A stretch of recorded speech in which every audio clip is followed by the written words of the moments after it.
আমরা পরীক্ষা দিলেই ফেল করি, আর ফেল করবো না কেন? কারণ আমরা তো পড়ার সময় পাই না। এই যে ৩৬৫ দিনে ১ বছর, এই ১ বছরের মধ্যে ৫২ দিন শুধু শুক্রবার, আর এই ৫২ দিন শুক্রবার বাদ দিলে থাকে কত? ৩১৩ দিন। আচ্ছা। আর এই ৩১৩ দিনের মধ্যে শীতকাল, গ্রীষ্মকাল, বর্ষাকাল পাবো ছুটি রয়েছে কমপক্ষে ৫০ দিন। আর এই ৫০ দিন বাদ দিলে থাকে কত? ২৬৩ দিন। এর মধ্যে আমরা প্রতিদিন ৮ ঘন্টা করে যদি ঘুমাই, তাহলে ১২২ দিন চলে যায়। তাহলে আর থাকে কত? ১৪০ দিন। আবার এর মধ্যে ২ ঘন্টা করে আমরা যদি প্রতিদিন গার্লফ্রেন্ডের পিছনে ব্যয় করি, তাহলে ৩০ দিন চলে যায়। তাহলে আর থাকে কত? ১০০ দিন। আর ১০০ দিনের মধ্যে আমরা প্রতিদিন যদি ১ ঘন্টা করে খেলাধুলার পেছনে ব্যয় করি, তাহলে ১৫ দিন চলে যায়। তাহলে আর থাকে কত? ৯৫ দিন।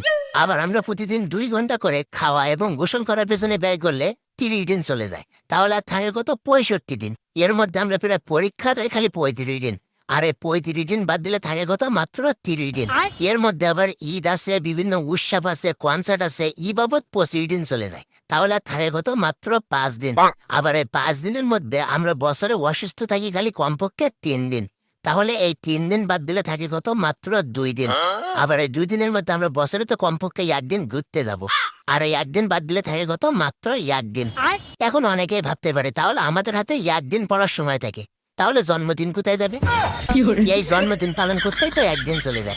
মানে আমাদের হাতে পড়ার সময় থাকে না, আর পড়ার সময় থাকে না বলে আমরা পরীক্ষায় ফেল করি, ঠিক আছে? আর এটাই হলো আমাদের পরীক্ষায় ফেল করার আসল কারণ।